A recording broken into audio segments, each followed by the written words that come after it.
Catching up on Comics Day. Decided to go through quite a lot of comics this week and give a review of the superhero stuff.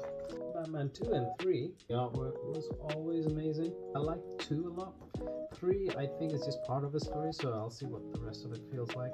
The World to Come 3 and 4. So this is Christopher Priest's basically end story of his run from late 90s to 2000s. The art is the old style. I like the story, but sometimes the timelines jumping around was a bit confusing, and the back matter is quite detailed. I like the timeline, but when it talks about the philosophical difference between being a king and being a superhero and what Black Panther is, overly wordy like Alan Moore, so it gets a bit confusing, so it took me a while to get through. Other than that, I like Black Panther. Teenage Mutant Ninja Turtles versus Godzilla. Alright, this is an interesting story. It turns out the Foot Clan was created to fight kaiju. See where it goes. They fight King, and they haven't fought anyone yet, but they're gonna fight King Ghidorah's turning up next issue, so let's see how this series goes. My Savage Dragon stuff that I haven't read in 2 years. 267, 268, 269, 270, 271, 272, 273, 274, 275, 276, 277. Most of them came out last year, only 2 issues came out this year.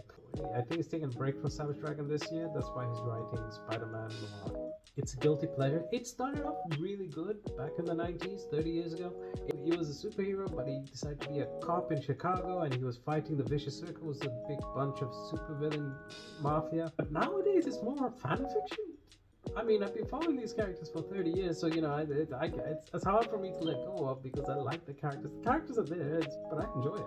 Now for the indie books I caught up on, starting with Tin Can Society. Tin Can number 2, number 3, number 4, number 5, number 6, number 7 is absolute peak. The artwork is absolutely amazing.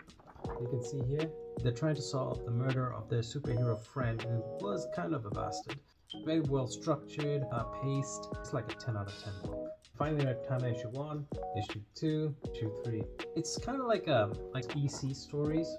The characterizations are fun. It's basically like a slasher horror story. Is it a guilty pleasure? Maybe. It's not exactly like peak art, but this is like a peak horror storytelling with like that funny little twist of them being all virtual pets that got angry because they got left behind. And when they got turned on, they decided to kill all their owners. It's great. The Hero Trade Project Chimera, issue 1 and 2. This is amazing. The artwork might put a lot of people off because it's like the old style.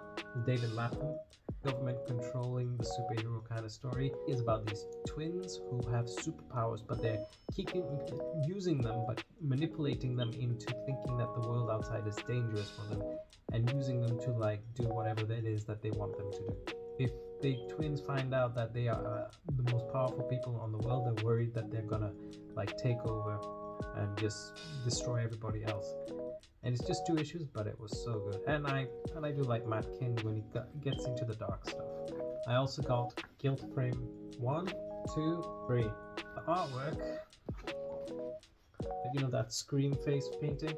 This one is actually a little kind of like a cozy little murder mystery story, but with a twist that I did not expect. It's like Murder, She Wrote, but it's like in Matt King's dark, twisted way. This is a 10 out of 10 book. I read 10,000 Feathers issue 1. I like Jeff Lemire, so I really enjoyed this first issue. Now I need to get the other 4 issues of this series. The artwork is split between 2 different styles, like the dark present versus the idealist future past. So you can see like the tonal shift of how innocence and then experience. This book knows what it's doing. Tangled River issue 2 and 3.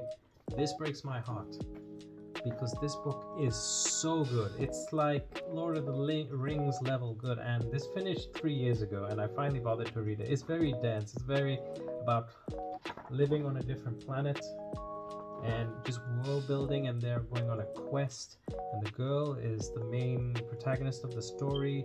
She's figuring out the different herbs, she's figuring out the different cultures, she's figuring out the different things happening, and This book was so good, and it ended after 3. This is why people need to buy independent comics more, because good books like this get lost, and this was so good. We Promised Utopia 2, 3, and 4. The Lost Story from 2022. Several different art styles, so there's 3 different time periods made. So the first time period is the scientists saying this is how we create an ecologically safe environment. We need to create countries who follow these, implement these orders so that the world's can come back from climate change and so forth. And then it falls into slightly future. After it happens, 14 cities implemented it, and how they have those space elevators, and how everything is working well, but there's slight cracks in the story, like people are getting corrupted or lazy and they're not staying as efficient as they should be. People working around it, destroying by the smallest infrastructure of it. And then the far future, where everything falls apart and the ice age happens, and we're down to the last humans trying to survive. The story didn't finish. The concept is good, and at the back of it is created by a bunch of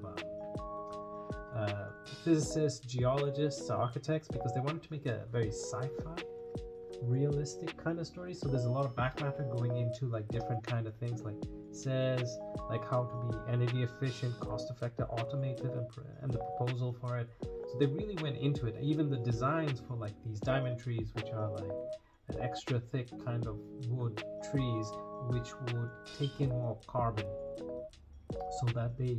so it cleans the atmosphere from CO2 levels.